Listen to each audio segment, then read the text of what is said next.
Le capitaine Ibrahim Traoré roule un peu des muscles et dit que tout va bien, mais le Burkina va très mal, au point que moi je suis inquiète d'un effondrement du Burkina. Les colonels maliens qui au départ arrivent pour solder une crise qui dure depuis l'élection présidentielle de 2018 et qui viennent sur ce mécontentement et qui sont portés comme des héros. À ce moment-là. Et on croit que vraiment, ils vont sauver le Mali qui est en difficulté. Et puis, ils n'en partent pas. Et la situation ne s'est pas améliorée d'un point de vue sécuritaire. Et elle ne s'améliore pas du tout d'un point de vue démocratique. Au Mali, les Wagner n'ont pas voulu rentrer. Donc, ils sont restés à la solde du gouvernement malien, mais ils n'ont plus aucun lien organique avec la Russie. Wagner, sous Prigojine, faisait déjà des exactions. Mais ils étaient quand même commandés. Là, les Wagner, pour ce qu'ils veulent, en pour Lonesome Cowboy, c'est des mecs qui sont lâchés dans la nature, qui font des exactions terribles, mais... Est-ce qu'il y a une explication géopolitique ou politique locale ou... Il y a une explication. L'explication, c'est toujours, ces guerres contre le terrorisme produisent des États faillis. Donc, ça, c'est une constante. L'explication aussi, c'est que quand vous ne ramenez pas la sécurité, les États sont extrêmement fragilisés. Donc ça, c'est une partie de l'explication. L'autre partie de l'explication, c'est justement que ces chefs d'État, qui étaient des chefs d'État francophones, francophiles, etc., et ont été aussi un peu contestés par le fait qu'ils obéissaient ou qu'ils n'étaient pas assez virulents contre Macron, qu'il les houspillait un peu, etc. Et là, Emmanuel Macron a quand même beaucoup fait pour détruire leur légitimité. Donc j'exagère à peine, un peu, mais donc c'est une conjonction de choses. Mais le manque de sécurité, c'est la première raison. Les citoyens sahéliens, et encore aujourd'hui, parce que la sécurité n'est pas revenue, mais les citoyens sahéliens n'en peuvent plus, quoi. Donc quand vous avez des soldats français avec tout leur équipement qui sont là et que vous voyez que la situation ne s'améliore pas, et que vous voyez que votre président accepte un sommet, un autre sommet, et que rien n'avance, au bout d'un moment, vous êtes fragilisé. À cela s'ajoutent les problèmes de gouvernance, à cela s'ajoute le traumatisme des armées, parce que les armées sahéliennes, elles sont comme toutes les armées du monde. Au bout de 10 ans de guerre, il y a des symptômes post-traumatiques, vous avez vu partir vos frères, voilà, c'est très douloureux quand même.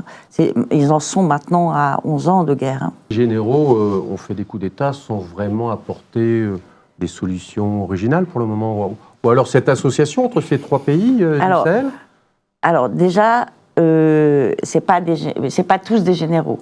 Des militaires. Voilà. Oui, vous avez attention. Un petit capitaine, 5 au Burkina Faso, 5 colonels au Mali et des généraux au Niger. Un coup d'État, ça déstabilise l'armée. Donc là l'armée burkinabé déstructurée, 10 ans de guerre, 2 coups d'État, les djihadistes qui en ce moment attaquent de toutes parts, les burkinabés vivent un enfer, c'est extrêmement difficile pour eux. Alors le capitaine Ibrahim Traoré roule un peu des muscles et dit que tout va bien, mais le Burkina va très mal, au point que moi je suis inquiète d'un effondrement du Burkina, parce que le Burkina va très mal, d'ailleurs pas que sur le plan sécuritaire, sur le plan démocratique, etc. Et puis vous avez les colonels maliens, qui au départ arrivent pour solder une crise qui dure depuis l'élection présidentielle de 2018 et qui viennent sur ce mécontentement et qui sont portés comme des héros à ce moment-là. Et on croit que vraiment, ils vont sauver le Mali qui est en difficulté. Et puis, ils n'en partent pas et la situation ne s'est pas améliorée d'un point de vue sécuritaire et elle ne s'améliore pas du tout d'un point de vue démocratique. Du coup, pour le coup, là, c'est eux qui ont les cartes en main, c'est leur pays. Dans le fond, c'est peut-être que notre président, avec ses prises de position, pas toujours très réfléchies, en tout cas montrant une profonde méconnaissance de l'Afrique, ça c'est le moins qu'on puisse dire, et de ce qui s'y passe, peut-être que c'est une opportunité pour la suite. Hein. Quand je lisais votre livre, c'est clair que c'est une telle accumulation d'erreurs, les unes après les autres, de choses qu'il ne faut pas dire, de comportements inadaptés à l'Afrique. Enfin, tout est faux. Je crois que c'est Emmanuel Macron qui, parlant de l'hôpital français, je crois, un jour a dit « c'est difficile de reconstruire tant qu'on n'a pas tout détruit ». Donc, oui. Bon, là... là, on a bien détruit. Alors. Là, on a bien détruit, donc on va peut-être pouvoir reconstruire. On n'a pas été mauvais, là. Hein. Oui. Il y a une partie aussi dans votre livre qui est intéressante, parce qu'on n'en parle pas beaucoup en France, mais dès l'instant où la France quitte ces 3 pays, alors on voit arriver, bien évidemment, on en a parlé, les Russes, des Turcs, mais on voit surtout, et ça c'est pas anodin, des camarades européens, l'Allemagne, qui arrive, qui a essayé de jouer sa partition, l'Espagne ou l'Italie, et ainsi de suite. Et là, vous vous dites, tiens, on leur avait demandé quand même de venir nous aider, d'aider les pays du Sahel. Ils ont refusé. Et puis tout d'un coup, quand la France s'en va, tiens, ils arrivent. Alors, non pas militairement, mais coopération, et ainsi de suite. C'est dommage pour l'Europe, quand même, quelque part. Oui, c'est dommage, mais ça, c'est la grande idée de tout le quinquennat d'Emmanuel Macron avec son discours de la Sorbonne, l'Europe de la défense, l'autonomie stratégique. D'ailleurs, le Sahel a donné lieu à ce laboratoire avec de l'Europe de la défense, avec Takuba, où Takuba devait venir aider la France, les Sahéliens, à sortir de... je crois que ça a coûté... un pognon de dingue, ça a mis 3 ans à se construire et ils ont dû partir au combat 3 fois. Oui, ça accompagnés. Rien, donc, parce que l'Allemagne ne voulait pas y aller, parce que l'Allemagne ne veut absolument pas être sous commandement français, ce qui peut se comprendre. Les Anglais, encore moins. Les Italiens, oui, mais on va bien négocier. Alors, sur la Libye, est-ce que vous pourriez prendre une autre position, etc. Ce qui fait que les seuls pays qui ont bien voulu accompagner, c'était l'Estonie, la Lituanie, la Tchéquie, la Roumanie. Et c'est d'ailleurs les mêmes, parce que comme nous avons un président qui n'apprend rien de ses erreurs, Takuba, qui a quand même pris une bonne partie du premier quinquennat et qui n'a pas fonctionné, Emmanuel Macron a voulu le refaire sur l'Ukraine en montant une nouvelle fois une coalition pour envoyer des instructeurs qui est arrivé les mêmes. L'Allemagne, les Européens, enfin les grands pays n'ont pas voulu. Et puis, vous avez l'Estonie et la Lituanie qui veulent bien. Mais la Lituanie, combien de divisions, quoi qui ont bien voulu accepter parce qu'en échange, il y a peut-être des aides de l'AFD, Expertise France, je sais, moi. Mais il y a des deals comme ça qui peuvent se faire. Mais ça se fera jamais. L'Union, la grande solidarité européenne, c'est pour ceux qui y croient. Et je veux dire, les Européens en avaient marre aussi de la France arrogante et donneuse de leçons. Hein. Il n'y a pas que les Africains que ça a excédé.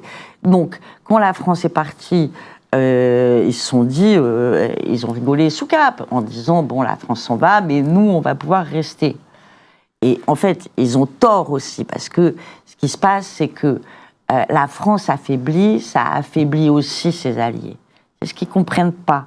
Et la France affaiblie, ça affaiblit aussi l'Occident. Puisque maintenant, là où la France a perdu son influence, c'est tout l'Occident qui a perdu son influence. Oui, puisque même les Américains sont partis. Et donc, les Américains ont dû partir du Niger, et les Allemands qui avaient passé beaucoup de pommade, qui avaient vraiment voulu tout faire bien, et qui étaient très contents de rester, les Nigériens leur ont demandé de partir. Mais en revanche, les Russes, les Iraniens, les Turcs sont là. Donc, effectivement, les Européens devraient être plus solidaires s'ils veulent garder ce qu'on appelle, un mot que j'aime pas, mais cet Occident collectif. En s'affaiblissant, la France affaiblit son camp. C'est ce que pour l'instant, ils ne voient pas encore. Et c'est pareil pour les Américains qui ne comprennent pas qu'en affaiblissant l'Europe, ils s'affaiblissent eux-mêmes parce que quand il leur faudra des alliés, ça sera un peu difficile. Bah oui, on sera plus difficile, effectivement. il y a l'ex-Wagner, enfin les Russes. Bon, quelle est leur réelle action et les résultats?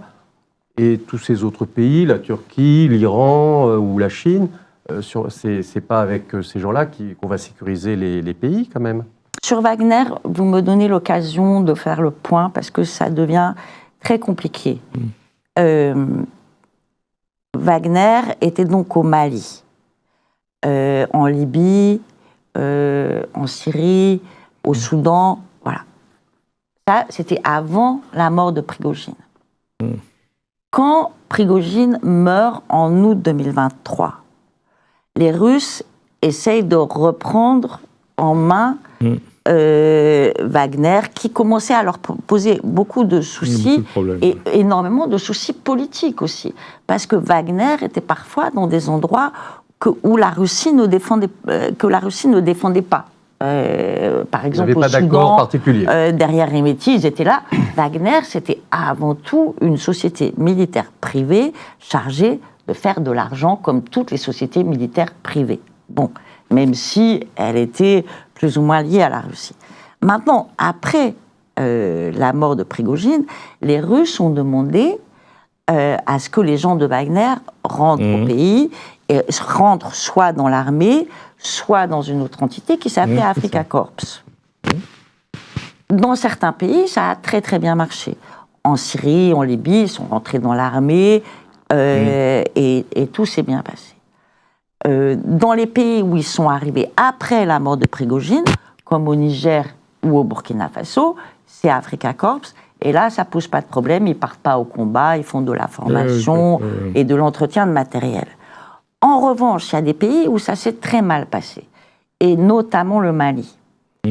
Au Mali, les Wagner n'ont pas voulu rentrer.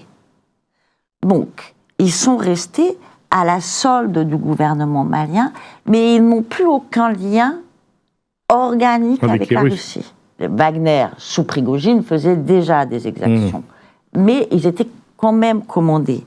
Là, les Wagner, pour ce qu'ils veulent, en définitive, pour Lonesome Cowboy, c'est des mecs qui sont lâchés dans la nature, qui font des exactions terribles, mais ils n'ont plus de commandement. Et le seul commandement qu'ils ont, c'est... le gouvernement malien, enfin, les militaires maliens. Ce sont des vrais mercenaires, pour le coup.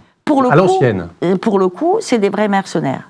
Et qui se payent probablement, que le gouvernement malien paye, soit la dette, soit le trafic de drogue, soit je ne sais pas, mais qui n'ont plus de lien avec la Russie. Et je m'excuse de revenir au centre du sujet, mais quand vous avez un président qui laisse le Quai d'Orsay de côté, qui ne fait jamais appel au Quai d'Orsay, quand vous avez un président qui décide tout seul, avec une petite équipe, qui a pas... Le monde tel qu'il est, c'est plus possible, parce que vous avez trop de données. On en parlait souvent avec Alain Juillet. Il n'a pas l'air d'avoir de grands conseillers internationaux et de diplomatie, notre président. Il décide seul. Souvenez-vous, lors de son voyage en Chine. Je lisais d'ailleurs l'article dans Politico, et j'étais frappée parce que le journaliste a fait le voyage en Chine avec Emmanuel Macron. Il était dans l'avion et il fait cette remarque. Il dit, mais j'ai l'impression qu'il n'avait aucun collaborateur qui connaisse la Chine et qui soit capable de... Mais on a la même chose sur l'Afrique. C'est ça, moi, je crois que le fond du problème, il est là. Et le fond du problème, il est là. C'est qu'un président, il ne peut pas tout connaître. Hein. Quelles que soient ses capacités, il y a des limites. Donc, c'est admis par tout le monde. Le président ne tient qu'avec des conseillers qui, eux, sont des experts et qui vont lui donner les bonnes explications ou les bonnes choses. Ensuite, lui, il peut analyser autre, mais au moins, on lui donne les bonnes bases. Il n'y a pas de conseiller qui lui donne des idées. Hein. Du coup, il fait confiance à son propre instinct, à sa propre intelligence. Mais comme il ne connaît pas, quand vous raisonnez sur quelque chose qui est faux, ça peut être génial, c'est faux. Ah ben on ne peut pas trouver de réponse juste en partant de postulats faux. Hein, ça, c'est la base. Et c'est la base de toute son affaire africaine. Parce qu'on voit que chaque fois, comme il était mal conseillé et qu'il ne connaissait pas, il a pris ce que vous disiez, à chaque fois on se demande, à chaque fois il en fait une de plus. Quoi. Enfin, il ajoute une de plus, et évidemment, et ça provoque peu à peu un écart jusqu'à la rupture avec l'Afrique.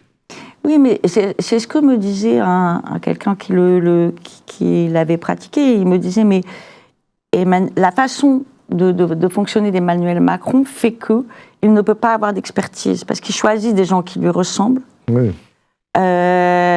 Il caporalise, et vous n'aurez jamais, même si vous voulez de l'expertise, il n'en aurait pas. Donc je crois que c'est la difficulté, et c'est pour ça que je l'appelle le président qui ne sait pas, parce que la difficulté, c'est de savoir qu'on ne sait pas et qu'on a besoin d'aide sur des dossiers. Et là, je vous jure que le monde, tel qu'il est aujourd'hui, tel qu'il se dessine, et avec toutes ces recompositions, vous avez besoin d'une armée d'équipes. Et ça ne se décide pas dans la solitude d'un avion. Vous n'avez pas de vision comme ça, ou même si vous avez, je suppose, les services qui vous font des notes, mais ça ne suffit pas. Encore faut-il les lire. Encore faut-il les lire. Parce que peut-être qu'il y a eu des coups d'État aussi, ils les avaient lus, ça ne se serait pas passé. Ça ne serait pas passé.